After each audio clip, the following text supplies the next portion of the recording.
한국과의 관계를 끄는 태국에서 도시의 기능이 하나둘 마비되고 있었습니다.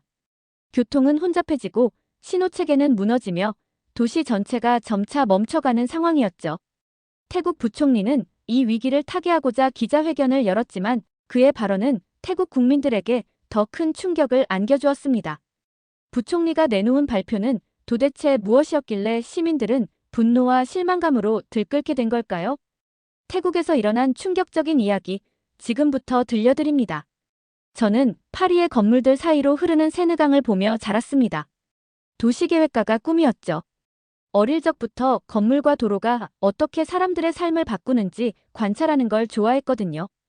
마리 앙드레라고 합니다. 올해 39살, 파리 출신 도시계획가로 태국 방콕의 지능형 교통도시 프로젝트 컨설턴트로 파견되었습니다. 오늘 아침 총리청 회의실에 들어서는 순간 공기가 무거웠어요. 회의 테이블 주변에 앉은 태국 고위 관리들의 표정이 심상치 않았습니다. 가운데 앉은 태국 부총리가 목을 가다듬더니 단호하게 말했죠. 오늘부터 한국과의 모든 기술 협업은 중단됩니다. 우리는 독자적인 방향으로 나아갈 것입니다.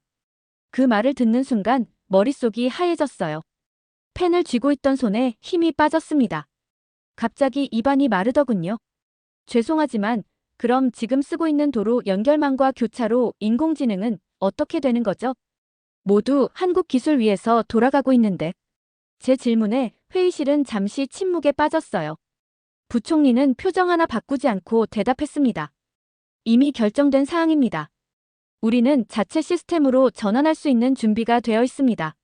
하지만 그의 목소리에서 확신이 느껴지지 않았어요. 회의가 끝나고 창밖을 바라보니 방콕의 복잡한 도로망이 한눈에 들어왔습니다. 저는 서울에서 본 실시간 정체 분산 시스템이 떠올랐죠. 2해 전 서울의 교통관제센터를 방문했을 때였습니다. 거대한 스크린에 실시간으로 바뀌는 도시의 혈관들, 차가 밀리기도 전에 신호가 먼저 계산을 바꾸는 모습에 경외감을 느꼈어요. 그때 한국의 엔지니어가 했던 말이 생생하게 떠오릅니다. 우리 시스템은 단순한 기계가 아니라 도시의 심장입니다. 리듬을 만들고 그 리듬에 맞춰 도시가 호흡하게 하는 거죠. 창밖으로 보이는 방콕의 도로는 한국의 기술로 뛰고 있는 심장과 같았습니다. 그런데 태국 정부는 그 심장에서 연결된 선을 끊으려 하고 있었죠. 앞으로 어떤 일이 벌어질지 암담한 예감이 들었습니다. 일주일이 지났습니다. 태국 정부의 결정은 빠르게 실행되었어요. 방콕 신도심의 시범 구간에서 먼저 한국 시스템과의 연결이 끊겼죠.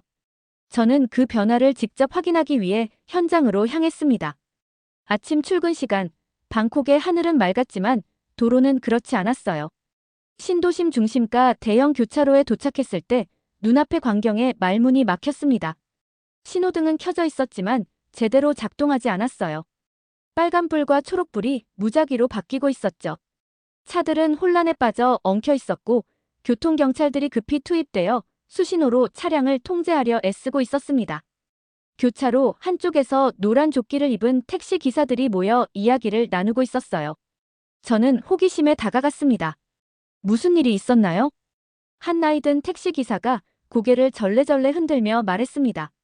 아침부터 이러네요. 이 시스템, 예전 한국 거 있을 땐 이런 적 없었어요. 내가 이 길 10년 넘게 다녔는데 오늘처럼 엉망인 건 처음입니다. 다른 기사가 덧붙였어요. 신호등이 갑자기 미쳐버렸어요. 초록불 켜졌다가 몇 초도 안 돼서 빨간불로 바뀌고 어떤 때는 양쪽 다 초록불이 들어와서 차들이 부딪힐 뻔했습니다. 현장에서 시스템 점검을 하던 엔지니어에게 상황을 물어봤어요. 그는 땀에 젖은 얼굴로 태블릿을 들여다보며 답했습니다. 인공지능 교차로 시스템이 오작동을 일으키고 있습니다. 연결된 9개 노선이 모두 마비 상태예요. 이전에는 한국 시스템이 전체 흐름을 조율했는데 그 연결을 끊으니 각 교차로가 독립적으로 작동하려고 해서 문제가 생긴 겁니다. 저는 다시 교차로를 바라봤어요. 마치 지휘자 없는 오케스트라처럼 각자 다른 리듬으로 연주하는 악기들 같았습니다. 조화가 사라진 도로, 그리고 점점 커지는 혼란. 이건 시작에 불과했죠. 저녁 뉴스에서는 교통 시스템 장애를 단순 오류로 설명했지만 시민들은 쉽게 속지 않았습니다. 소셜미디어에는 불만의 목소리가 폭발적으로 퍼져나갔어요. 방콕 시민들은 알고 있었습니다. 뭔가가 달라졌다는 것을. 그리고 그 변화가 좋은 방향이 아니라는 것도. 사흘 후 상황은 더 악화되었습니다. 도심 한복판에서 신호등이 갑자기 꺼지는 일이 빈번해졌어요. 버스 정류장의 전자 안내판은 엉뚱한 시간을 표시하거나 아예 작동을 멈췄죠. 사람들은 분노하기 시작했습니다. 저는 방콕 교통관제센터를 방문했어요. 이곳이 도시의 신경망 중추였죠. 이전에 방문했을 때는 활기차고 효율적인 모습이었는데 지금은 완전히 다른 분위기였습니다. 직원들은 긴장한 표정으로 모니터를 주시하고 있었고 빨간색 경고 메시지가 여기저기서 깜빡이고 있었어요. 어떻게 된 거죠? 저는 한 관제사에게 물었습니다. 그는 주변을 살피더니 목소리를 낮춰 말했습니다. 공식적으로는 말할 수 없지만 사실 우리 시스템은 아직도 한국 기술에 많이 의존하고 있었어요. 연결을 끊었다고 했지만 실제로는 그게 불가능했거든요. 너무 많은 부분이 한국 시스템과 통합되어 있었습니다. 그래서 연결을 끊으니 남은 건 껍데기뿐이었죠. 그의 말은 충격적이었어요. 태국 정부는 준비가 되지 않은 상태에서 무리하게 독립을 선언한 겁니다. 그 결과는 도시 전체가 치르고 있었죠. 센터 밖으로 나오자 스마트폰이 진동했습니다. 소셜미디어에 새로운 해시태그가 트렌드로 올라와 있었어요. 해시태그 다시 한국으로, 해시태그 우린 왜 바꿨나, 해시태그 도시는 정지했다. 시민들의 목소리는 점점 더 커지고 있었습니다. 저는 길을 걷다가 한 작은 식당에 들어갔어요. 텔레비전에서는 교통부 장관이 기자회견을 하고 있었습니다. 일시적인 문제일 뿐입니다. 모든 시스템이 안정화되는데 시간이 필요한 것이죠. 시민 여러분의 이해와 인내를 부탁드립니다. 하지만 식당 안의 사람들은 그의 말에 코웃음을 쳤습니다. 한 노인이 커피잔을 내려놓으며 말했어요. 정치인들은 항상 그래요. 실수해놓고 시간이 필요하다고만 하죠. 하지만 시간이 문제가 아니에요. 우리가 한국에서 배워온 것을 소중히 여기지 않은 게 문제입니다. 저는 그 말이 가슴에 와닿았어요. 기술은 단순한 기계나 소프트웨어가 아닙니다. 그 안에는 철학이 담겨 있죠. 한국의 교통 시스템에는 질서와 효율, 그리고 사람을 중심에 두는 철학이 녹아 있었습니다. 그리고 태국은 그 철학을 이해하지 못한 채 기술만 바꾸려 했던 거예요. 다음 날 아침, 저는 현지 신문사와 인터뷰를 했습니다. 기자는 예민한 질문을 던졌어요. 앙드레 씨, 프랑스 출신 도시계획 전문가로서 현재 방콕의 교통 시스템 문제를 어떻게 보시나요? 저는 잠시 생각했습니다. 외국인 컨설턴트가 태국 정부의 결정을 공개적으로 비판하는 것은 적절하지 않았지만 사실을 말해야 했어요. 도시는 살아있는 유기체와 같습니다. 모든 부분이 서로 연결되어 있죠. 한 요소를 갑자기 제거하면 전체가 흔들릴 수밖에 없습니다. 방콕은 지금 심장 박동이 불규칙해진 환자와 같은 상태입니다. 기자는 고개를 끄덕였습니다. 한국 시스템을 대체할 만한 대안이 있나요? 대체는 가능하겠지만 시간이 필요합니다. 문제는 기술 자체보다 그 기술을 운영하는 노하우와 철학이에요. 한국은 수십 년간 교통 문제를 해결하기 위해 연구하고 시행착오를 겪었습니다. 그 과정에서 얻은 지혜는 하루아침에 복제할 수 없는 거죠. 인터뷰가 끝나고 사무실로 돌아오는 길에 더 큰 혼란을 목격했어요. 비가 내리기 시작하자 교차로의 신호등이 완전히 멈춰버렸습니다. 빗속에서 사람들은 우산을 쓴 채 길을 건너려고 했지만 차들은 규칙 없이 움직이고 있었죠. 교통경찰들이 비옷을 입고 출동했지만 상황을 통제하기에는 역부족이었습니다. 스마트폰으로 교통앱을 열어봤어요. 예전에는 실시간으로 교통 상황을 보여주고 최적의 경로를 추천해 주었는데 지금은 서버 연결 오류라는 메시지만 떠 있었습니다. 사무실에 도착하자 동료 태국 엔지니어 파춘이 걱정스러운 얼굴로 다가왔어요. 말이 대형 쇼핑몰 주변 교차로에서 사고가 났대요. 신호등 오작동으로 버스와 승용차가 충돌했습니다. 저는 한숨을 쉬었습니다. 다친 사람은 10여 명이 경상을 입었대요. 다행히 큰 부상자는 없지만 파춘의 표정이 어두워졌어요. 이게 언제까지 계속될까요? 정부는 여전히 곧 안정화될 것이라고만 하고 저는 솔직히 답했습니다. 모르겠어요. 하지만 이대로라면 더 큰 혼란이 올 수도 있을 것 같습니다. 일주일이 더 지났습니다. 방콕의 교통 상황은 점점 더 악화되었어요. 한때 아시아에서 가장 스마트한 도시 중 하나로 주목받던 방콕이 이제는 교통 체증의 악몽으로 변해가고 있었죠. 택시 운전사들은 더 이상 어플로 고객을 찾지 않았습니다. 기술을 믿지 않게 된 거예요. 대신 옛날 방식으로 돌아가 길가에서 손님을 기다렸죠. 그날 오후, 저는 한 관제소 직원과 비공식 미팅을 가졌어요. 그는 익명을 조건으로 내부 상황을 털어놓았습니다. 사실 우리는 처음부터 이런 결과를 예상했어요.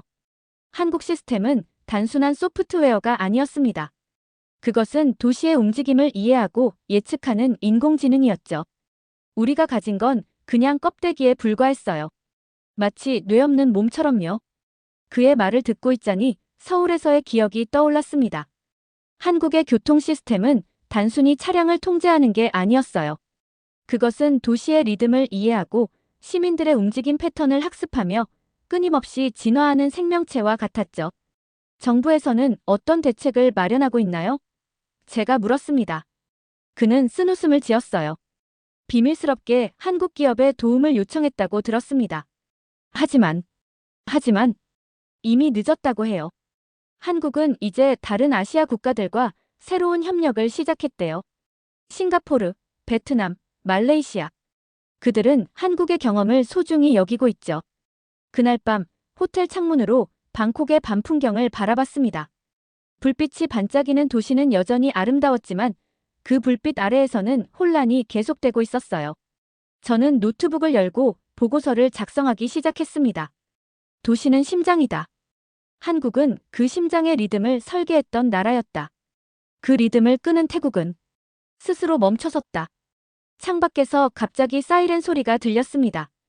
또 다른 사고가 발생한 걸까요? 저는 눈을 감았어요. 이 모든 상황이 마음 아팠습니다. 기술의 변화는 단순한 결정 하나로 이루어지는 게 아니었죠. 그것은 문화와 철학, 그리고 시간이 필요한 과정이었습니다. 그리고 태국은 그 과정을 무시한 대가를 치르고 있었어요. 다음 날 아침, 총리청으로부터 긴급회의 소집 통보를 받았습니다. 회의실에 들어서자 처음 왔을 때보다 더 무거운 분위기가 느껴졌어요. 태국 고위 관리들의 얼굴은 피로와 긴장으로 가득했습니다. 부총리가 자리에서 일어났어요. 여러분, 상황이 생각보다 심각합니다. 어제 저녁 세 곳의 주요 교차로에서 동시에 시스템이 다운되어 대규모 교통마비가 발생했습니다. 응급차가 환자를 이송하지 못해 골든타임을 놓치는 사고도 있었죠. 회의실에 침묵이 흘렀습니다. 부총리는 무거운 목소리로 계속했어요. 우리는 한국 측에 기술 지원을 요청했습니다. 저는 놀라움을 감추지 못했어요. 불과 몇 주 전에 단호하게 독자적인 방향으로 나아가겠다고 선언했던 그 입에서 나온 말이었으니까요. 그런데 한국의 답변은 어떻게 됐나요? 한 참석자가 물었습니다. 부총리는 잠시 눈을 감았다가 열었어요. 그들의 대답은 이미 다른 국가들과 협력이 진행 중입니다라는 짧은 문장이었습니다. 회의실은 완전한 정적에 휩싸였어요. 누군가 작게 한숨을 쉬는 소리만 들렸습니다. 교통부 장관이 말했어요. 다른 대안은요? 유럽이나 미국의 기업들은 기술 담당 차관이 고개를 저었습니다. 그들의 시스템은 우리 도시 구조와 맞지 않아요. 수년간의 조정이 필요할 겁니다. 게다가 비용도 한국의 2배 이상이고요. 저는 그 순간 손을 들었습니다. 모두의 시선이 저에게로 향했어요. 한 가지 제안이 있습니다. 지금 상황에서는 완전한 시스템 복구보다 응급 조치가 필요해 보입니다. 주요 교차로만이라도 수동 제어 시스템으로 전환하는 건 어떨까요? 부총리가 눈살을 찌푸렸어요. 그게 무슨 의미죠? 인공지능 시스템을 일시적으로 끄고 사람이 직접 관제하는 겁니다. 물론 효율성은 떨어지겠지만 최소한 혼란은 줄일 수 있을 거예요. 회의실에서 웅성거림이 들렸습니다. 그들의 눈빛에서 읽을 수 있었어요. 최첨단 스마트 시티를 꿈꾸던 그들에게 다시 아날로그 시대로 돌아가자는 제안은 자존심이 상하는 일이었을 겁니다. 하지만 다른 선택지가 없었죠. 부총리는 깊은 한숨을 내쉬었어요. 앙드레 씨의 제안을 검토해 보겠습니다. 일단 오늘 회의는 여기까지입니다. 회의실을 나오면서 창밖을 바라봤습니다. 방콕의 하늘은 여전히 맑았지만 도시는 마치 숨을 제대로 쉬지 못하는 환자 같았어요. 한국의 기술을 거부한 대가는 생각보다 훨씬 빨리, 그리고 가혹하게 찾아온 것이었습니다. 이틀 후, 저의 제안이 받아들여졌습니다. 방콕의 주요 교차로 25곳의 교통경찰들이 투입되어 수동으로 신호를 통제하기 시작했어요. 그것은 첨단 도시로 나아가던 방콕이 과거로 돌아간 것 같은 모습이었습니다. 하지만 아이러니하게도 상황은 조금씩 나아지고 있었어요. 저는 교통부의 요청으로 임시자문단에 합류했습니다. 우리의 임무는 현 상황을 최대한 안정시키는 것이었죠. 회의실에서 현황을 검토하는 중에 한 젊은 태국 엔지니어가 손을 들었어요. 한 가지 의문이 있습니다. 우리가 한국 시스템을 다시 도입하는 건 불가능한가요? 교통부 차관이 대답했습니다. 지금 상황에서는 그렇습니다. 한국 측에서는 이미 다른 국가들과 계약을 맺었고 우리에게 할당할 리소스가 없다고 합니다. 젊은 엔지니어는 고개를 숙였어요. 이해가 안 됩니다. 왜 우리는 잘 작동하던 시스템을 버렸을까요? 차관은 대답하지 않았습니다. 하지만 저는 그 이유를 짐작할 수 있었어요. 자존심, 경쟁의식, 그리고 어쩌면 정치적 이유가 섞여 있었을 겁니다. 그들은 한국에 의존하지 않고 독자적인 길을 가고 싶었던 거예요. 그 자체는 나쁜 욕망이 아니었지만 준비 없이 실행에 옮긴 것이 문제였죠. 회의가 끝나고 현장 점검을 위해 도시로 나갔습니다. 도로 위의 상황은 여전히 복잡했지만 최소한 완전한 혼란은 줄어들고 있었어요. 교통경찰들은 땀을 흘리며 신호를 직접 통제하고 있었죠. 그들의 모습을 보며 생각했습니다. 결국 도시를 움직이는 것은 기술이 아니라 사람이었어요. 저녁에 호텔로 돌아오는 길에 한 카페에 들렀습니다. 텔레비전에서는 방콕의 교통 상황에 대한 다큐멘터리가 방영되고 있었어요. 영상에는 서울의 교통관제 센터 모습이 나왔죠. 정교하게 움직이는 시스템, 예측과 통제가 완벽하게 맞물려 돌아가는 모습이었습니다. 나레이터의 목소리가 울려 퍼졌어요. 한국의 교통 시스템은 세계적인 수준으로 인정받고 있습니다. 그들이 이룬 성과의 비결은 무엇일까요? 다음 장면에서 한국의 엔지니어가 인터뷰하고 있었습니다. 기술도 중요하지만 더 중요한 것은 철학입니다. 우리는 도시와 사람이 서로 호흡한다고 생각해요. 기술은 그 호흡을 돕는 도구일 뿐이죠. 그 말이 가슴에 와닿았습니다. 기술은 철학 없이는 껍데기에 불과했어요. 태국은 그 철학을 이해하지 못한 채 기술만 가져오려 했고 결국 도시 전체가 그 대가를 치르고 있었습니다. 한 달이 지났습니다. 방콕의 상황은 조금씩 나아지고 있었지만 여전히 정상과는 거리가 멀었어요. 수동 통제와 응급조치로 최악의 혼란은 피했지만 도시는 이전의 효율성을 완전히 잃어버린 상태였습니다. 신호는 켜져 있어도 도시는 제대로 움직이지 않았어요. 시스템은 존재해도 예측력은 사라졌죠. 드디어 방콕에서의 임무가 끝나는 날이 왔습니다. 공항으로 향하는 길에 마지막으로 도시를 둘러봤어요. 한때 아시아의 신흥 스마트 시티로 주목받던 방콕은 이제 과거의 영광을 잃어버렸습니다. 택시 운전사는 내비게이션 대신 자신의 경험을 믿고 있었고 시민들은 앱보다 눈으로 직접 확인하는 것을 선호했어요. 정말 아쉽습니다. 앙드레 씨. 공항으로 가는 도중 저를 배웅하러 온 파춘이 말했습니다. 우리가 조금만 더 현명했다면. 저는 그의 어깨를 토닥였어요. 아직 늦지 않았어요. 도시는 생명체와 같아서 회복할 수 있는 힘이 있습니다. 다만 시간이 필요할 뿐이죠. 파춘은 쓴웃음을 지었습니다. 그런데 우리가 한국에게서 배웠던 것들을 다시 얻으려면 얼마나 많은 시간이 필요할까요? 그들이 우리에게 다시 기회를 줄지도 모르겠고요. 그의 말에 깊은 생각이 들었어요. 신뢰는 한번 깨지면 회복하기 어렵습니다. 한국은 이제 다른 아시아 국가들과 새로운 파트너십을 맺고 있었고 태국은 그 흐름에서 뒤처지게 된 거죠. 방콕 국제공항에 도착했습니다. 출국장으로 들어서는데 갑자기 전광판에 오류 메시지가 떴어요. 출국 정보 연결 실패 재접속 중. 이 광경이 마치 태국의 현재 상황을 상징하는 것 같았습니다. 연결이 끊겨버린 도시, 다시 연결을 시도하지만 여전히 불안정한 상태. 저는 옆에 서 있던 태국 관료를 바라봤어요. 그는 처음 총리청 회의에서 만났던 고위 공무원이었습니다. 이제야 알겠네요. 저는 조용히 말했습니다. 시스템이 아니라 한국이 기준이었단걸요. 그는 잠시 침묵하다가 고개를 끄덕였어요.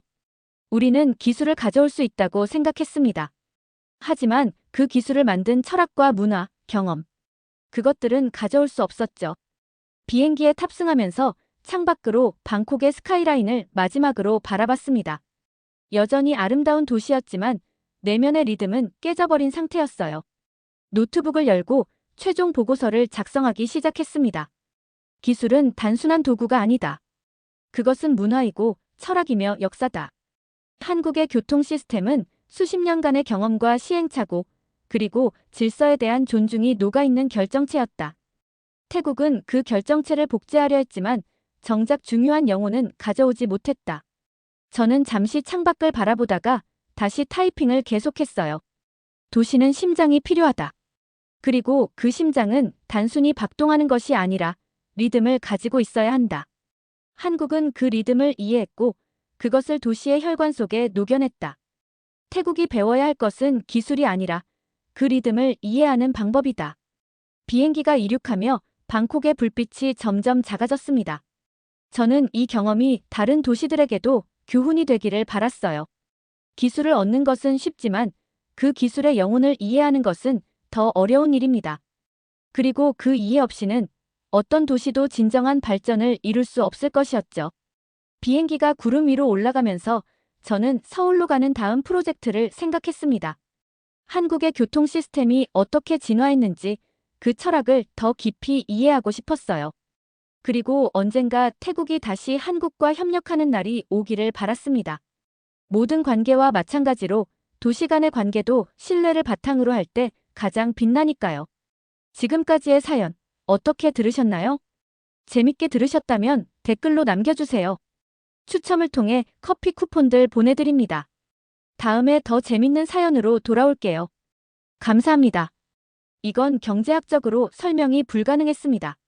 제가 연구실에서 발견한 그래프를 처음 봤을 때 인쇄 오류라고 생각했을 정도였습니다. 어떻게 한 나라가 이런 성장 곡선을 그릴 수 있을까요? 전쟁의 폐허에서 시작해 외환위기도 겪었고 천연자원도 없으며 분단국가로서 항상 군사적 긴장 속에 살아온 나라입니다. 객관적으로 보자면 한국은 발전하기에 최악의 조건을 가진 나라였습니다. 그래서 저는 직접 한국을 방문하기로 결심했습니다. 처음에는 서구 경제학 이론으로 설명할 수 있는 특별한 성장 모델을 찾을 생각이었습니다. 그러나 제가 발견한 것은 경제 이론을 넘어선 민족적 특성, 세계 어디에서도 찾아볼 수 없는 집단적 생존 의지였습니다. 연구를 진행할수록 저는 인정할 수밖에 없었습니다. 이런 나라는 세계 역사상 유례가 없었습니다. 한국은 완전히 독특한 사례입니다. 이건 단순한 경제 연구가 아니라 인류 역사의 기적을 목격하는 과정이었습니다. 라고 말하는 프랑스 교수의 이야기가 있습니다. 과연 어떤 경험을 했길래 이런 결론에 이르렀을까요? 오늘 사연 시작하겠습니다. 그 전에 구독과 좋아요 한 번씩만 부탁드릴게요. 파리의 아침은 언제나 조용했습니다. 소르본 대학교 경제학과 연구실에서 저는 커피 한 잔을 마시며 유럽 경제사 관련 논문을 검토하고 있었죠. 필리프 레네르, 경제학과 교수로서 이제 막 30을 넘긴 저는 유럽의 경제 발전 모델을 분석하는 데 인생을 바쳐왔습니다. 프랑스와 영국의 산업혁명, 독일의 후발 산업화 과정을 연구하며 서양식 경제 발전 모델이 세계 표준이라고 확신했었습니다. 그날 오후 연구실 책상에 쌓인 자료 더미 사이에서 한 보고서가 눈에 띄었습니다. 아시아 경제 발전의 이례적 사례, 한국의 기적이란 제목이었죠. 처음에는 관심이 없었습니다. 아시아 국가들의 성장은 대부분 서구의 도움이나 운이 좋았기 때문이라고 생각했으니까요. 하지만 무심코 펼쳐본 통계 자료에서 저는 충격적인 그래프를 발견했습니다. 한국의 1인당 국내 총생산 성장 곡선이 거의 수직에 가까웠던 겁니다. 처음에는 인쇄 오류라고 생각했습니다. 다시 확인해보니 오류가 아니었습니다. 60년대 한국의 1인당 국내 총생산은 프랑스의 30분의 1 수준이었는데 지금은 거의 따라잡고 있다니. 이건 말이 안 됐습니다. 이게 말이 되나? 전쟁으로 폐허가 된 나라가 이렇게 성장한다고. 저는 혼잣말을 중얼거렸습니다. 프랑스가 100년에 걸쳐 이룬 산업화를 한국은 30년 만에 이루었다는 사실이 도저히 이해되지 않았습니다. 더 깊이 자료를 파고들수록 의문은 커져갔습니다. 기존의 경제 발전 이론으로는 설명할 수 없었거든요. 미국의 원조 덕분이겠지라고 생각했지만 다른 많은 국가들도 미국의 원조를 받았는데 한국처럼 성장하지 못했습니다. 일본 식민지배의 산업화 영향이라는 가설도 있었지만 일본은 대만이나 다른 아시아 국가들도 지배했는데 왜 한국만 이렇게 성공했을까요? 그날 밤 저는 연구실에 남아 한국에 관한 모든 자료를 찾아보았습니다. 유럽 중심적 사고로는 설명할 수 없는 현상이었습니다. 결국 한 가지 결론에 도달했습니다. 직접 가봐야겠다. 한국이라는 나라가 어떻게 불가능을 가능으로 바꿨는지 그 비밀을 현장에서 찾아야 한다고 생각했습니다. 다음 날 아침, 저는 학과장에게 연구 휴가를 신청했습니다.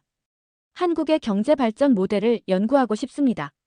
학과장은 의아한 표정으로 저를 바라보더니 왜 하필 한국인가요? 라고 물었습니다. 그 질문에 저는 확신에 찬 목소리로 대답했습니다. 이론적으로 불가능한 일을 해낸 나라이기 때문입니다. 파리에서 서울로 가는 비행기 안에서 저는 계속해서 자료를 검토했습니다. 한국은 유럽의 전통적인 발전 경로를 따르지 않았습니다. 산업혁명도 식민지 착취도 자원 부국도 아니었습니다. 그렇다면 무엇이 이 나라를 이렇게 빠르게 성장시켰을까요? 창밖으로 보이는 구름을 바라보며 저는 깊은 생각에 잠겼습니다. 인천국제공항에 도착했을 때 첫 번째 충격이 저를 기다리고 있었습니다. 자동화된 출입국 심사 시스템, 얼굴 인식 기술로 순식간에 처리되는 입국 절차, 그리고 놀랍도록 깨끗하고 효율적인 공항 시설이었습니다. 샤를 드골 공항보다 더 현대적이네요. 라고 중얼거렸습니다. 공항에서 서울 시내로 향하는 길, 창밖으로 펼쳐진 풍경은 제 상상과 전혀 달랐습니다. 초고층 빌딩들이 하늘을 찌를 듯 솟아있었고 길가에는 최신 기술이 적용된 버스 정류장과 디지털 광고판이 즐비했습니다. 여긴 파리가 아니라 미래도시 같은데. 저도 모르게 탄성이 나왔습니다. 호텔에 짐을 풀고 첫 번째 목적지로 향했습니다. 서울대학교 경제학과의 박민준 교수와의 만남이 예정되어 있었죠. 그는 한국 경제 발전을 연구하는 전문가로 제 질문에 답을 줄 수 있을 거라 기대했습니다. 박민준 교수는 친절하게 저를 맞이했습니다. 레네르 교수님, 프랑스에서 오셨다니 영광입니다. 우리는 학교 근처 카페에 앉아 이야기를 나누기 시작했습니다. 제가 첫 질문을 던졌습니다. 한국의 경제 성장은 어떻게 설명할 수 있을까요? 유럽의 경제 발전 모델로는 이해하기 어렵습니다. 박민준 교수는 잠시 생각하더니 답했습니다. 한국의 경제 발전은 단순한 우연이 아닙니다. 한국인들의 생존 본능이 만든 필연적 결과죠. 그의 설명은 제가 예상했던 것과 완전히 달랐습니다. 경제 정책이나 산업 구조가 아닌 생존 본능이라니요. 그는 계속해서 말했습니다. 97년 외환위기 때 일어난 일을 아십니까? 국가가 부도 위기에 몰렸을 때 시민들이 자발적으로 금 모으기 운동을 벌였습니다. 결혼 반지부터 돌반지까지 내놓으며 국가 부채를 갚으려 했죠. 저는 믿기지 않았습니다. 그게 가능한가요? 프랑스에서는 상상도 할 수 없는 일인데요. 박 교수는 웃으며 말했습니다. 이것이 바로 한국의 집단적 책임감입니다. 우리 모두가 함께 살아남아야 한다는 의식이죠. 그날 저녁 호텔로 돌아오는 길에 저는 깊은 생각에 잠겼습니다. 유럽에서는 이해하기 어려운 집단주의적 행동 양식이 한국의 발전을 이끌었다는 사실이 놀라웠습니다. 그리고 이것은 제가 발견해야 할 비밀의 시작에 불과했습니다. 다음 날 아침, 저는 한국의 군사 시스템에 대해 알아보기로 했습니다. 왜냐고요? 경제 발전과 국방력 사이에 어떤 연관성이 있을 것 같았기 때문입니다. 서울 용산에 있는 전쟁기념관을 방문했습니다. 이곳에서 저는 한국의 군사적 역사와 현재의 국방 체계에 대해 많은 것을 배웠습니다. 가이드는 열정적으로 설명했습니다. 한국은 상비군 60만 명에 예비군 300만 명을 보유하고 있습니다. 인구 대비 군사력으로는 세계 최상위권이죠. 이 숫자를 듣고 저는 깜짝 놀랐습니다. 프랑스 군대 전체보다 많은 규모였으니까요. 왜 이렇게 많은 군사력을 유지하나요? 제가 물었습니다. 가이드는 진지한 표정으로 대답했습니다. 생존의 문제입니다. 우리는 항상 외부 위협에 노출되어 있었고 그것이 우리를 단결시켰습니다. 전시관을 둘러보며 저는 한국이 단순한 방어형 국가가 아니라는 것을 깨달았습니다. 자체 개발한 미사일, 전투기, 잠수함 등 첨단 무기 체계를 갖추고 있었습니다. 한국은 방어를 넘어 공격 능력까지 갖춘 공격형 군사 강국으로 성장하고 있었던 겁니다. 점심 식사 후 저는 삼성전자 본사를 방문했습니다. 세계적인 기업이 어떻게 운영되는지 살펴보고 싶었거든요. 안내를 맡은 직원은 자랑스럽게 회사의 역사와 성과를 설명했습니다. 삼성은 단순한 기업이 아닙니다. 국가 경제의 중추이자 한국인의 자부심이죠. 저는 의아했습니다. 프랑스에서는 기업을 그저 이윤을 추구하는 조직으로 생각하는데 여기서는 왜 이렇게 애국심과 연결시키나요? 직원은 미소를 지으며 대답했습니다. 우리 기업이 성공해야 나라가 잘 되고 나라가 잘 되어야 우리도 살 수 있다고 생각하기 때문입니다. 이 말을 듣고 저는 문득 전쟁기념관에서 들은 이야기가 떠올랐습니다. 군대와 기업, 둘 다 생존이라는 키워드로 연결되어 있었습니다. 한국인들에게 군대는 국가의 생존을, 기업은 경제적 생존을 의미했던 것입니다. 저녁에는 강남 거리를 걸었습니다. 화려한 네온사인과 분주히 오가는 사람들 사이에서 저는 생각에 잠겼습니다. 한국의 군사적 단결력과 경제적 협력 정신이 어떻게 이런 번영을 가져왔는지 조금씩 이해가 되기 시작했습니다. 그것은 단순한 정책이나 전략이 아니라 뼛속까지 새겨진 생존의 DNA였습니다. 호텔로 돌아와 노트북을 펼치고 그날의 관찰 내용을 정리했습니다. 한국의 군사력과 경제력은 별개가 아니다. 이 단결력과 훈련된 시스템이 경제 발전의 원동력이 된 것이다. 이렇게 적으며 저는 다음 날의 탐구를 기대했습니다. 셋째 날, 저는 한국인들의 일상적인 모습을 관찰하기로 했습니다. 서울 지하철을 타고 이동하며 사람들의 행동과 생활 방식을 유심히 살펴봤죠. 지하철은 놀랍도록 깨끗하고 효율적이었습니다. 사람들은 질서정연하게 줄을 서서 기다렸고 내리는 사람이 먼저라는 원칙을 지켰습니다. 파리 메트로와는 완전히 다르군요. 저도 모르게 중얼거렸습니다. 파리 지하철에서는 종종 혼잡과 무질서를 볼 수 있는데 여기서는 수많은 인파가 마치 하나의 유기체처럼 움직이고 있었습니다. 오전에는 서울 시내의 대형 스타벅스에 앉아 사람들을 관찰했습니다. 대부분의 손님들이 노트북이나 책을 펼쳐놓고 열심히 무언가에 집중하고 있었습니다. 옆자리 대학생들은 토론을 하면서도 목소리를 크게 높이지 않았고 서로의 의견을 경청했습니다. 점심시간이 되자 카페는 더욱 붐볐습니다. 직장인들이 빠르게 음식을 주문하고 효율적으로 식사를 마치는 모습이 인상적이었습니다. 빨리빨리 문화라고 하던데 이것이 실제로 목격하니 놀라웠습니다. 한국인들은 시간을 극도로 효율적으로 사용했습니다. 오후에는 서울대학교 학생들과의 간담회가 예정되어 있었습니다.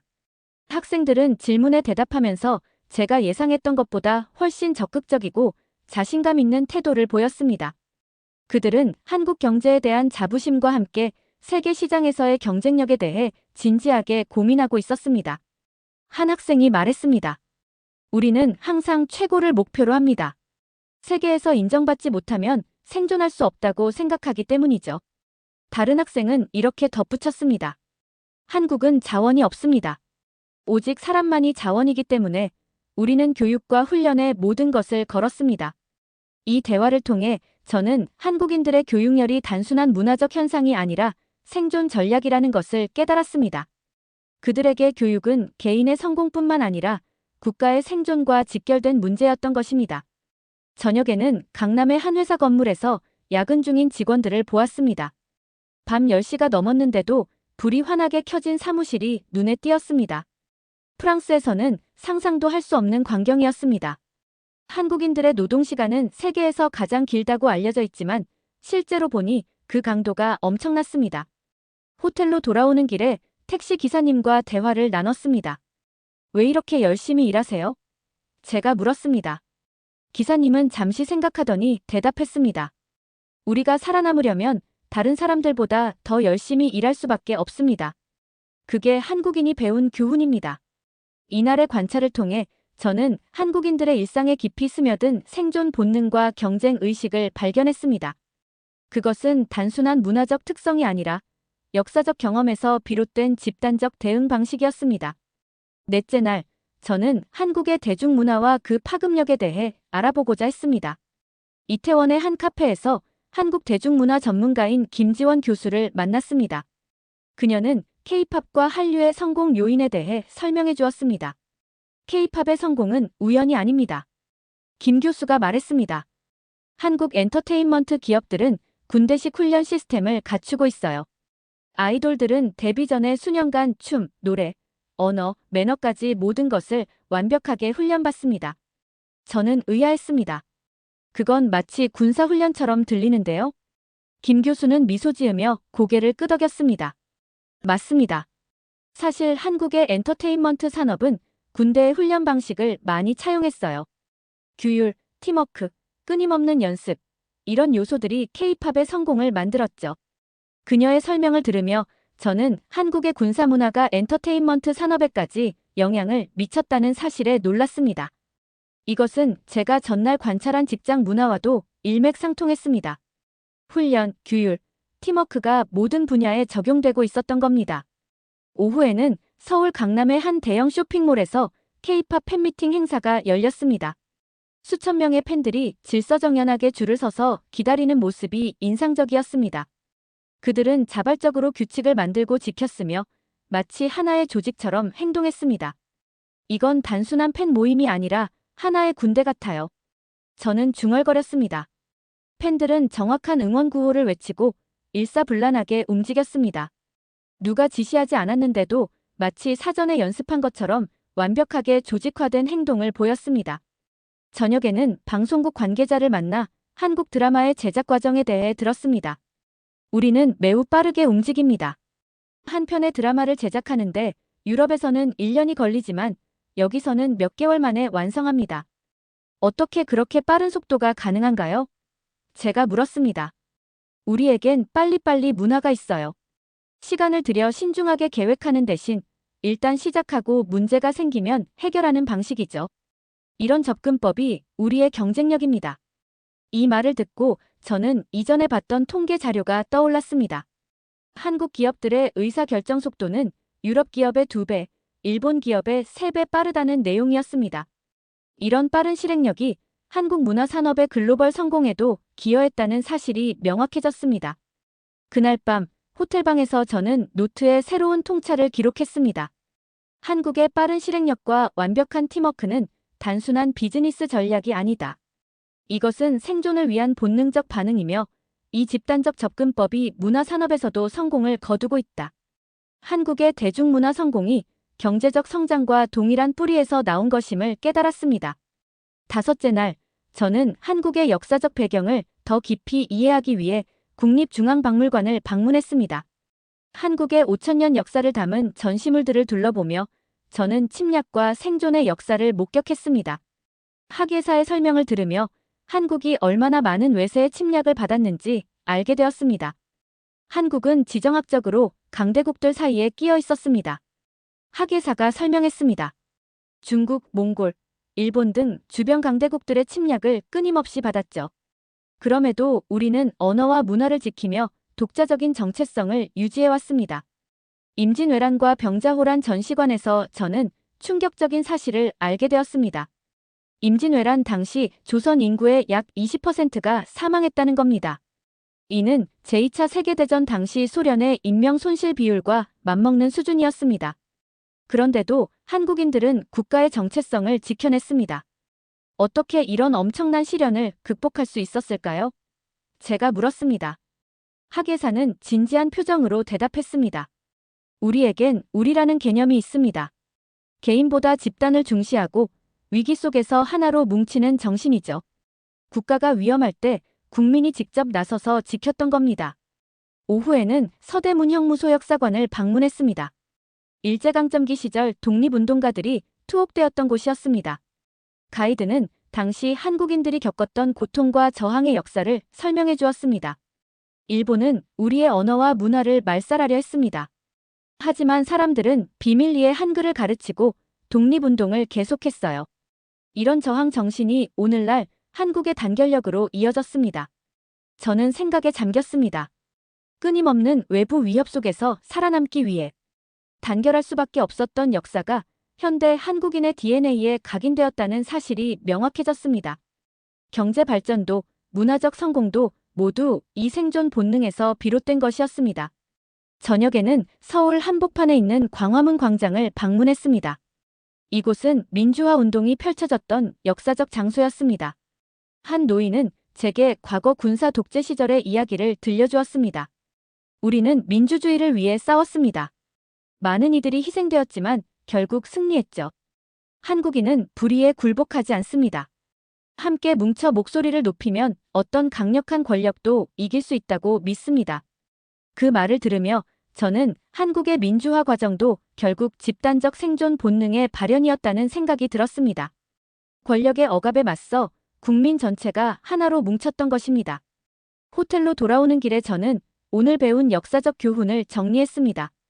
한국의 역사는 생존을 위한 단결의 역사였습니다. 외부의 위협에 맞서 하나로 뭉치는 방법을 유전자처럼 물려받은 민족, 그것이 바로 한국인이었습니다. 그리고 이 집단적 생존 본능이 현대 한국의 경제적 성공을 이끈 원동력이었던 것입니다. 여섯째 날, 저는 한국의 첨단 기술 산업을 더 깊이 이해하기 위해 판교 테크노밸리를 방문했습니다. 한국의 실리콘밸리라 불리는 이곳에는 수많은 기술 기업들이 모여 있었습니다. 가이드의 안내를 받으며 저는 한국이 어떻게 첨단 기술 강국으로 성장했는지 살펴보았습니다. 한국은 반도체, 디스플레이, 배터리 시장에서 세계 선두를 달리고 있습니다. 가이드가 자랑스럽게 설명했습니다. 삼성전자와 SK하이닉스는 메모리 반도체 시장의 70% 이상을 장악하고 있죠. 저는 깜짝 놀랐습니다. 그렇다면 전 세계 전자기기의 대부분이 한국산 부품에 의존한다는 말인가요? 맞습니다. 애플의 아이폰, 테슬라의 전기차, 인텔의 컴퓨터 모두 한국산 부품 없이는 작동할 수 없습니다. 이것은 단순한 산업적 성공이 아니었습니다.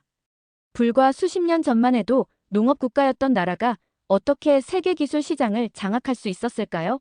저는 의문이 들었습니다. 정부 연구기관의 한 과학자를 만나 이야기를 나눴습니다. 한국의 기술 발전 비결은 무엇입니까? 제가 물었습니다. 그는 잠시 생각하더니 답했습니다. 집중과 선택의 전략입니다. 정부가 전략적 산업을 선택하면 모든 국가 자원이 그곳에 집중됩니다. 기업, 연구소, 대학이 함께 움직이며 산업을 키우는 거죠. 그의 설명은 제가 전날 배운 한국의 역사적 생존 패턴과 일치했습니다. 위기 상황에서 모든 구성원이 하나의 목표를 향해 총력을 기울이는 방식이었습니다. 한국은 이 생존 전략을 경제 발전에 그대로 적용한 것이었습니다. 오후에는 삼성전자 연구소를 방문했습니다. 연구원들은 밤늦게까지 일하며 새로운 기술을 개발하고 있었습니다. 한 연구원이 말했습니다. 우리는 항상 세계 최고를 목표로 합니다. 이 분야에서 선두를 놓치면 곧 도태됩니다. 생존의 문제죠. 다시 한번 생존이라는 키워드가 등장했습니다. 한국인들에게 기술 개발은 단순한 비즈니스가 아니라 국가의 생존과 직결된 문제였습니다. 이런 절박함이 그들을 밤낮 없이 일하게 만들고 결과적으로 세계 시장을 선도하게 만든 것이었습니다. 저녁에는 현대자동차 연구소의 김 박사와 만났습니다. 그는 한국 기업의 빠른 의사결정 과정에 대해 설명했습니다. 우리는 결정을 내리면 즉시 실행합니다. 현대차가 전기차 개발을 결정했을 때 모든 부서가 동시에 움직였죠. 이것이 우리의 경쟁력입니다.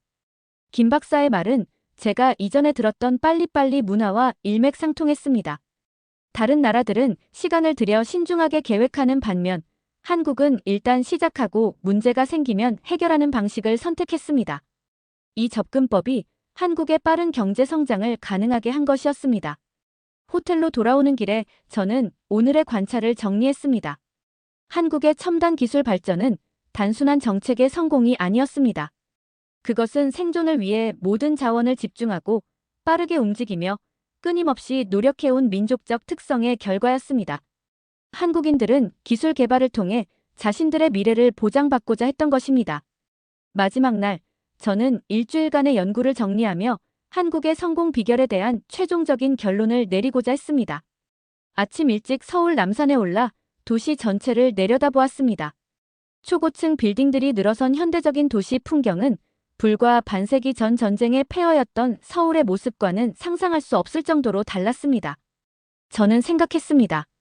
어떻게 이런 변화가 가능했을까? 일주일간의 관찰과 연구를 통해 얻은 답은 명확했습니다. 한국의 성공은 집단적 생존 본능에서 비롯되었습니다. 끊임없는 외부 위협 속에서 단결할 수밖에 없었던 역사적 경험이 현대 한국의 경제 발전을 이끈 원동력이 된 것입니다. 오전에는 서울대학교에서 한국 경제에 관한 강연을 했습니다. 저는 제가 발견한 통찰을 나누었습니다. 한국의 경제 성장은 서구의 표준 모델을 따르지 않았습니다. 그것은 생존을 위한 집단적 노력의 결과입니다. 이런 접근법은 서구의 개인주의적 발전 모델과는 완전히 다릅니다. 학생들은 진지하게 경청했습니다. 질의응답 시간에 한 학생이 물었습니다. 프랑스 교수님께서 보시기에 한국의 이런 발전 모델이 지속 가능할까요?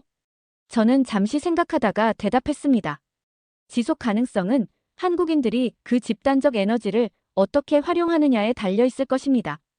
과도한 경쟁과 노동은 사회적 문제를 야기할 수 있지만 그 에너지를 창의성과 혁신으로 전환한다면 한국은 계속해서 성장할 것입니다. 오후에는 경제기획부의 고위관리를 만났습니다. 그는 한국의 미래 발전 전략에 대해 설명했습니다. 우리는 이제 단순한 양적 성장을 넘어 질적 성장을 추구하고 있습니다. 더 나은 삶의 질, 지속 가능한 발전, 창의적 혁신에 초점을 맞추고 있죠. 저는 궁금했습니다. 그렇다면 한국의 과거 성장 동력이었던 그 절박함, 생존을 위한 단결은 어떻게 되나요? 그는 미소를 지으며 대답했습니다. 그 DNA는 여전히 우리 안에 있습니다. 다만 이제는 생존을 넘어 번영을 위해 그 에너지를 활용하고 있을 뿐이죠. 저녁에는 인천공항으로 향하기 전 마지막으로 한강변을 걸었습니다. 한강 기적이라 불리는 경제 발전의 상징적인 장소를 바라보며 저는 깊은 감동을 느꼈습니다. 불과 60년 전, 이곳은 전쟁의 폐허였습니다. 그런데 지금은 세계에서 가장 현대적인 도시 중 하나로 변모했습니다. 파리로 돌아가는 비행기 안에서 저는 연구 보고서의 결론을 작성했습니다.